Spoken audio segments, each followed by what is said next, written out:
Ibu pikir mental anakku gak rusak kalau terus-terusan dikasih jamu tradisional paksa. Tolong hargai caraku mendidik anakku sendiri, Bu. Suara gundahku yang bercampur isak tangis akhirnya meledak, memutus kesunyian yang mencekam di sudut dapur rumah sore itu. Seluruh jemariku bergetar hebat ketika mengangkat sebuah mangkuk tanah liat kecil berisi cairan pekat berwarna coklat tua yang baunya sangat menyengat hidung. Sambil air mata mengalir deras membasahi pipi, aku membalikkan mangkuk tersebut di atas wastafel dapur, membiarkan cairan ramuan kuno yang dipaksakan oleh ibu mertuaku itu mengalir lenyap ke dalam lubang pembuangan bersamaan dengan runtuhnya sisa kesabaran yang kupelihara selama ini. Atmosfer di dalam area dapur berukuran minimalis itu terasa sangat gerah, sumpek, dan syarat akan tekanan psikologis. Sinar matahari sore yang temaram masuk menembus kaca jendela yang buram, menciptakan siluet tubuhku yang tampak begitu ringkih dan kelelahan. Di atas meja kompor, berantakan sisa-sisa rempah-rempah yang baru saja ditumbuk paksa oleh mertuaku. Keadaan sepi ini justru terasa mencekam, seolah menenggelamkan aku ke dalam rasa tidak berdaya yang teramat dalam sebagai seorang ibu baru. Menjadi seorang ibu muda di bawah atap yang sama dengan ibu mertua ternyata memicu badai kecemasan yang perlahan mengikis kesehatan mentalku. Sejak melahirkan putri pertamaku 3 bulan yang lalu, aku tidak pernah merasakan apa yang dinamakan ketenangan. Alih-alih mendapatkan bimbingan yang menyejukkan hati, setiap detik kehidupanku justru dipenuhi oleh intervensi, kritik, dan penghakiman sepihak dari Ibu Sarah, mertuaku. Beliau menganggap ilmu kedokteran modern dan pola asuh zaman sekarang yang kupelajari dari dokter spesialis anak adalah hal yang tidak berguna dan hanya membuang-buang uang. Hampir setiap hari, telingaku disuguhi oleh kalimat pembanding yang menyakitkan hati. Beliau selalu membanggakan cara pengasuhan zaman dulu yang menurutnya jauh lebih ampuh dan tangguh. Mulai dari caraku menggendong bayi, menjadwalkan waktu tidur, memberikan ASI eksklusif, hingga urusan menjaga kebersihan perlengkapan bayi, tidak ada satupun tindakan yang kuambil yang dianggap benar di matanya. Rasa percaya diriku sebagai seorang ibu perlahan-lahan dihancurkan hingga ke titik nadir, membuatku seringkali menangis sendirian di pojok kamar mandi karena merasa gagal melindungi ruang privasiku sendiri. Puncaknya bermula sore ini, ketika bayiku yang baru berusia 3 bulan mulai rewel karena fase pertumbuhan gigi. Tanpa meminta persetujuanku dan mengabaikan larangan medis dari dokter, Ibu Sarah secara sepihak meracik ramuan jamu tradisional bercita rasa pahit dan bersikeras meminumkannya secara paksa ke mulut putri kecilku hingga bayiku menangis histeris ketakutan. Saat aku meraba dadaku yang terasa sesak luar biasa, aku menatap cairan coklat yang kini sudah habis tak berbekas di dasar wastafel. Rasa takut, marah, dan kecewa bercampur menjadi satu kekuatan dingin yang mulai bangkit di dalam diriku. Di dapur yang menjadi saksi bisu penindasan mentalku ini, aku menyadari satu hal dengan sangat jelas. Jika aku tidak mulai berani bersuara dan mengambil jarak dari belenggu pola asuh kuno milik mertuaku, maka bukan hanya mentalku yang akan hancur lebur, melainkan keselamatan dan tumbuh kembang anak kandungku sendirilah yang sedang dipertaruhkan. Belum sempat aku mengeringkan tanganku yang basah, langkah kaki yang berat dan tergesa-gesa terdengar mendekati dapur. Ibu Sarah berdiri di ambang pintu dengan wajah yang merah pada menahan amarah. Begitu matanya menangis noda cairan coklat yang tersisa di pinggiran wastafel dan melihat mangkuk tanah liat yang kini kosong, beliau langsung berkaca pinggang dengan napas memburu. "Kamu buang jamu yang sudah susah payah ibu tumbuk, Maya? Keterlaluan kamu ya? Kamu menantang ibu?" bentak Ibu Sarah, Suaranya melengking tinggi hingga membuat bayiku yang sedang tertidur di kamar depan langsung terbangun dan menangis histeris. Aku membalikkan badan, mencoba menatapnya dengan pandangan lurus meski dadaku bergemuruh hebat. Iya, Bu. Maya buang. Dokter spesialis anak sudah berulang kali mewanti-wanti, bayi usia 3 bulan belum boleh dikasih cairan apapun selain ASI, apalagi jamu-jamuan tradisional yang gak jelas takarannya. Maya gak mau ambil risiko sama kesehatan anak Maya sendiri, Bu. Ibu Sarah tertawa mengejek, melangkah maju hingga jarak kami hanya beberapa jengkal. Dokter spesialis apa? Zaman dulu itu gak ada yang namanya dokter spesialis anak, tapi suamimu dan kakak-kakaknya tetap hidup sehat, tumbuh besar, dan jadi orang sukses. Kamu itu anak kemarin sore, baru punya anak satu saja lagaknya sudah seperti paling pintar sedunia. Jangan sok modern pakai teori-teori internet itu ya, Maya. Cara zaman dulu itu sudah terbukti ratusan tahun lebih ampuh daripada omongan doktermu yang cuma mau menguras uang itu. Zaman sudah berubah, Bu. Tantangan kesehatan anak sekarang beda dengan zaman dulu. Aku mencoba menahan suaraku agar tidak ikut berteriak, meski air mata ketegangan mulai menggenang kembali di pelupuk mata. Tolong hargai keputusan Maya sebagai ibunya. Maya yang melahirkan dia, Maya yang paling bertanggung jawab atas keselamatannya. Ibunya? Kamu bilang kamu bertanggung jawab. Ibu Sarah menunjuk dadaku dengan telunjuknya yang kasar. Ibu lihat kamu itu justru tidak becus jadi ibu. Anak rewel sedikit saja kamu sudah panik, nangis di pojokan kamar. Kamu itu stres, mentalmu itu yang bermasalah. Ketegangan itu kian memuncak ketika malam tiba dan suamiku, Mas Dimas, pulang dari kantor. Sebelum aku sempat menyambutnya di depan pintu, Ibu Sarah sudah lebih dulu menarik lengan anaknya menuju ruang tamu. Beliau memasang wajah yang mendadak melas, mengusap dadanya seolah-olah menjadi pihak yang paling tersakiti di rumah ini. Dimas, kamu harus benar-benar perhatikan istrimu itu, bisik Ibu Sarah dengan suara yang sengaja dikeraskan agar terdengar sampai ke dapur tempatku berada. Ibu rasa Maya itu menderita depresi pasca melahirkan atau baby blues yang parah itu. Pikiran dia sudah terganggu, Dimas. Tadi sore dia mengamuk di dapur, teriak-teriak membuang jamu herbal yang ibu siapkan untuk anakmu. Bahkan dia menuduh ibu mau meracuni cucu ibu sendiri. Ibu takut kalau dibiarkan, dia bisa mencelakakan bayimu karena jiwanya gak stabil. Mendengar fitnah keji yang meluncur begitu lancar dari mulut mertuaku, aku langsung berjalan cepat menuju ruang tamu dengan tubuh gemetar hebat. Mas Dimas, jangan percaya omongan ibu. Aku gak pernah mengamuk atau bilang ibu mau meracuni anak kita. Ibu yang keterlaluan karena memaksa meminumkan jamu pahit ke mulut bayi kita yang baru 3 bulan sampai dia menangis histeris ketakutan.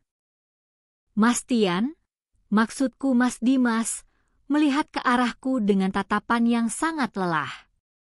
Kerutan di dahinya menandakan bahwa dia sudah jengah dengan konflik domestik yang terus berulang setiap kali dia menginjakan kaki di rumah. Maya, bisa gak kamu tenang dulu? Tolong jangan langsung emosi dan pakai nada tinggi ke ibu, ucap Mas Dimas sambil mengembuskan napas panjang, melangkah mendekatiku. Ibu itu orang tua kita. Beliau punya banyak pengalaman mengurus anak. Gak ada salahnya kamu dengerin nasihat beliau. Kenapa setiap kali ibu kasih saran, kamu selalu menanggapinya dengan defensif, seolah-olah ibu mau mencelakakan anak kita? Mas capek pulang kerja harus selalu melerai keributan kalian. Nasihat kamu bilang, Mas? Tanyaku dengan tawa getir yang syarat akan kekecewaan mendalam. Aku menatap suamiku dengan pandangan mata yang mulai memanas. Ini bukan sekadar saran, Mas. Ini intervensi yang sudah menginjak-injak harga diriku sebagai seorang istri dan ibu. Ibu melarangku membawa anak kita ke dokter spesialis saat dia demam minggu lalu dengan alasan zaman dulu anak demam cuma dikompres air bawang. Dan sekarang, ibu memfitnahku gila dan kena baby blues hanya karena aku melindungi hak anakku untuk mendapatkan ASI eksklusif tanpa dicampur ramuan kuno. Di mana pembelaanmu sebagai suamiku, Mas? Ibu Sarah langsung menyela, berpura-pura terisak di balik punggung anaknya. Tuh kan, Dimas, lihat sendiri gimana istrimu membentak-bentak ibu. Dia selalu merasa paling benar sejak melahirkan. Ibu ini cuma mau bantu karena tahu kamu sibuk kerja dan Maya selalu kelihatan stres mengurus rumah. Tapi air susu dibalas air tuba. Niat baik ibu malah dianggap sebagai racun dan intervensi yang merusak mentalnya. Maya, minta maaf sama ibu sekarang. Perintah Mas Dimas. Suaranya meninggi karena egonya tersentak melihat ibunya menangis. Kamu sudah keterlaluan menuduh ibu yang enggak-enggak. Beliau tinggal di sini itu buat bantu kita, bukan buat jadi musuhmu. Kalau kamu terus-terusan memelihara prasangka buruk dan bersikap histeris seperti ini, Mas jadi mikir kalau apa yang dibilang ibu soal kondisi mentalmu itu ada benarnya. Kamu butuh istirahat dan jangan terlalu banyak membaca teori internet yang bikin kamu makin paranoid. Kata-kata suamiku malam itu terasa seperti palu godam yang menghancurkan sisa-sisa rasa amanku di rumah ini. Dia lebih memilih melabeli istrinya mengalami gangguan jiwa demi melindungi kebebalan ibunya sendiri. Di bawah sorot lampu ruang tamu yang temaram, aku berdiri sendirian di tengah kepungan fitnah dan ketidakpedulian, menyadari bahwa dinding pembatas di antara kami telah terbangun begitu tebal karena ulah ibu mertua kuno yang dilindungi secara buta oleh anak laki-lakinya sendiri. Kebebalan yang dipelihara atas nama pengalaman masa lalu akhirnya melahirkan malapetaka yang paling kutakuti. 2 minggu setelah perselisihan di ruang tamu itu, suasana di dalam rumah terasa layaknya genangan bensin yang hanya menunggu satu percikan korek api untuk meledak. Aku berusaha mengalah dengan cara membatasi interaksi, mengunci diri di kamar bersama bayiku, dan hanya keluar jika situasi benar-benar mendesak. Namun, kelengahan sekecil apapun di hadapan seorang manipulator kuno ternyata harus dibayar dengan harga yang sangat mahal. Siang itu, cuaca di luar terasa sangat terik dan membakar. Putri kecilku, yang baru menginjak usia 5 bulan 2 minggu, sempat tertidur pula setelah kuhidangkan ASI. Mengingat tumpukan cucian baju bayi yang sudah menumpuk di lantai atas, aku memutuskan untuk meninggalkannya sejenak. Aku memastikan pintu kamar terkunci dari luar agar Ibu Sarah tidak bisa masuk, lalu bergegas naik ke area jemuran. Itu adalah kesalahan terbesarku. Aku lupa bahwa Ibu Sarah memegang kunci serep untuk seluruh ruangan di rumah ini. Baru sekitar 15 menit aku berada di atas, sebuah lengkingan tangis bayi yang mendadak terputus dan berganti menjadi suara batuk bising yang aneh terdengar menggema dari arah bawah. Jantungku seketika mencelos. Firasat buruk langsung menghantam dadaku dengan sangat keras. Aku mencopot paksa jemuran di tanganku, berlari menuruni anak tangga dengan kecepatan penuh hingga hampir saja membuatku tergelincir jatuh. Begitu aku menembus pintu kamar tidur, duniaku rasanya runtuh seketika, menyisakan ruang hampa yang dipenuhi kengerian yang teramat pekat. Di atas kasur, Ibu Sarah sedang duduk bersimpuh sambil memegangi tubuh bayiku yang meronta-ronta hebat. Di tangan kanannya, terdapat sebuah mangkuk kecil berisi bubur pisang instan yang dicampur dengan air tajin kental, sebuah menu makanan padat yang sangat terlarang bagi bayi di bawah usia 6 bulan.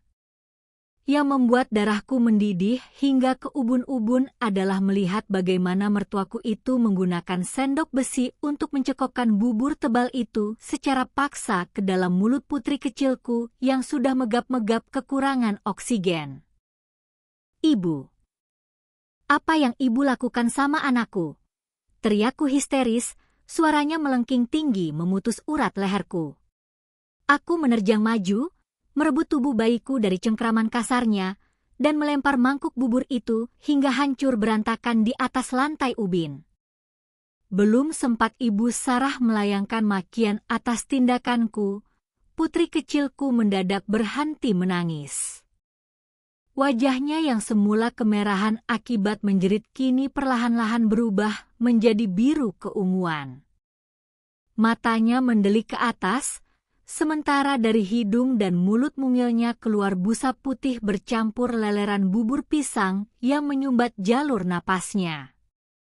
Dia tersedah hebat, tubuhnya mendadak kaku lalu lunglai di dalam dekapanku. Anakku, sayang, bangun. Masalah, bangun nak, jeritku layaknya orang gila. Aku segera membalikkan tubuh bayiku, memosisikannya tengkurap di atas lenganku, lalu melakukan tindakan penyelamatan darurat dengan menepuk punggungnya berkali-kali menggunakan pangkal telapak tangan.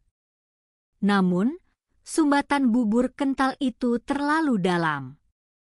Bayiku sama sekali tidak merespons, napasnya terhenti total.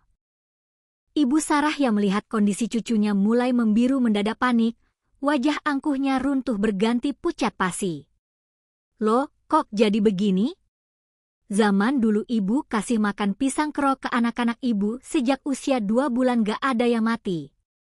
Ini pasti karena kamu sering kasih dia obat-obatan kimia dari dokter, makanya pencernaan anakmu lemah. Dalam kondisi genting seperti itu, beliau masih sempat-sempatnya melemparkan kesalahan padaku untuk menyelamatkan egonya. Diam kamu, tua bangka gila. Kalau terjadi apa-apa sama anakku, aku bersumpah akan membunuhmu dengan tanganku sendiri.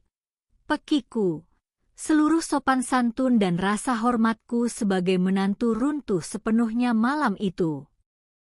Kebencian yang amat pekat membakar habis seluruh ketakutanku selama ini. Tanpa memedulikan Ibu Sarah yang syok mendengar ucapanku, aku menyambar kain gendongan, membungkus tubuh bayiku yang sudah dingin, dan berlari keluar rumah menembus terik matahari siang yang menyengat.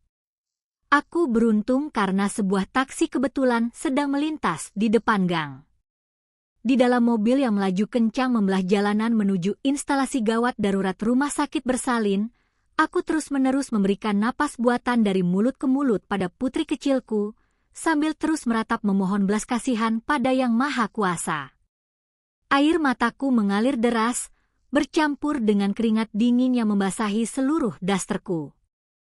Tepat saat mobil taksi mengerem mendadak di depan lobi IGD, ponselku bergetar hebat.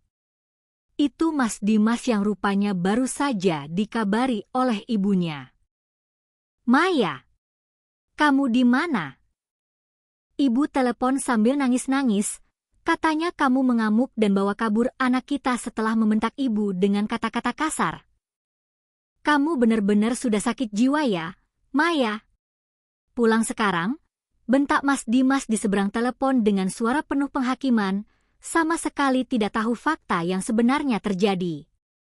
Aku berhenti melangkah di depan pintu kaca IGD, menarik napas dalam-dalam, lalu menjawabnya dengan nada suara yang teramat dingin, datar, dan syarat akan kebencian terdalam yang belum pernah dia dengar sebelumnya.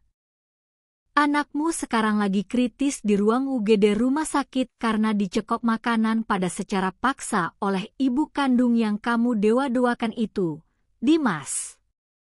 Jantungnya sempat berhenti napas karena tersedak bubur pisang. Kalau kamu masih punya sedikit saja sisa otak dan hati nurani sebagai seorang ayah, datang ke sini sekarang. Tapi kalau kamu datang cuma buat membela ibumu lagi, lebih baik kamu bersiap urus surat pemakaman anak kita atau surat cerai kita di pengadilan. Setelah memutus panggilan secara sepihak, aku melangkah masuk ke dalam ruang UGD yang dingin, membiarkan tubuh putri kecilku diambil alih oleh tim dokter yang langsung memasang berbagai selang instrumen medis ke tubuh mungilnya. Di sudut ruangan yang mencekam itu, di antara bunyi monitor detak jantung yang berbunyi nyaring, puncak konflik ini berakhir dengan matinya seluruh rasa sabarku. Kedunguan pola asuh kuno mertuaku dan kelemahan suamiku hampir saja merenggut nyawa darah dagingku sendiri, dan aku bersumpah, ruang maaf di hatiku telah resmi ditutup selamanya bagi mereka berdua. 2 jam yang mendebarkan di depan pintu ruang penanganan gawat darurat terasa seperti siksaan tanpa akhir. Beruntung, tindakan cepat dan keahlian tim medis berhasil mengeluarkan sumbatan makanan dari saluran napas putri kecilku sebelum kerusakan fatal terjadi pada otaknya. Ketika dokter keluar dan menyatakan bahwa kondisi bayiku sudah stabil serta melewati masa kritis, aku langsung luruh ke lantai, menangis sujud syukur sembari memeluk lututku sendiri. Di lorong rumah sakit yang sepi dan berbau antiseptik itulah, benteng pertahananku mengeras. Aku merumuskan sebuah ketetapan yang tidak akan bisa diganggu-gugat oleh siapapun. Tak lama berselang, Mas Dimas tiba dengan langkah tergesa-gesa, diikuti oleh Ibu Sarah yang berjalan menunduk di belakangnya dengan wajah yang sudah kehilangan seluruh keangkuhannya. Begitu melihatku, Mas Dimas langsung berlutut, air matanya tumpah meratapi kebebalannya selama ini. Dia melihat sendiri lembar rekam medis dan penjelasan dokter yang menyatakan bahwa tindakan ibunya hampir saja merenggut nyawa anak kandungnya sendiri. Ibu Sarah pun menangis gemetar, memohon maaf bersujud di depanku, mengakui bahwa egonya yang selalu memuja cara zaman dulu telah buta hingga nyaris membunuh cucu pertamanya. Namun, aku tidak membiarkan rasa iba menguasai diriku lagi. Aku berdiri, menatap suamiku dengan pandangan mata yang teramat dingin dan tajam. Aku penuhi permintaanmu untuk meminta maaf kepada ibu atas kata-kata kasarku sore tadi, Mas. Tapi untuk kembali tinggal satu atap, itu tidak akan pernah terjadi lagi. Hari ini juga, kamu pilih, kita keluar dari rumah itu dan mengontrak rumah sendiri berdua untuk memulihkan mentalku dan menjaga anak kita. Atau kita selesaikan semuanya di pengadilan agama. Melihat ketegasan yang tak tertandingi di mataku, Mas Dimas akhirnya tersadar dari kebutaannya. Dia memilih mempertahankan keluarga kecil kami. Sore itu juga, dia pulang untuk mengemas seluruh barang-barang kami dan mencari sebuah kontrakan sederhana yang jauh dari lingkungan rumah ibunya. Ibu Sarah terpaksa pulang ke rumahnya yang kini kosong dan sunyi, dirundung penyesalan abadi karena keserakahan egonya telah mengusir anak, menantu, dan cucu yang sangat dicintainya. Kami resmi pindah, memulai lembaran baru yang tenang walau harus merangkak dari bawah demi kesehatan mental keluarga yang utuh. Pesan moral dari seluruh rangkaian peristiwa yang menguras air mata ini sangat nyata. Untuk para ibu mertua atau orang tua zaman dulu, tolong hargai dan percayakan pola asuh anak kepada ibunya yang sekarang. Zaman telah bergerak maju, ilmu kedokteran telah berkembang, dan tantangan kesehatan anak masa kini tidak bisa lagi disamakan dengan puluhan tahun lalu. Nasihat lama memang berharga, namun memaksakannya secara brutal hingga mengabaikan batas medis adalah sebuah tindakan kriminal. Dan untuk para suami, Jadilah pelindung yang cerdas bagi istri dan anakmu.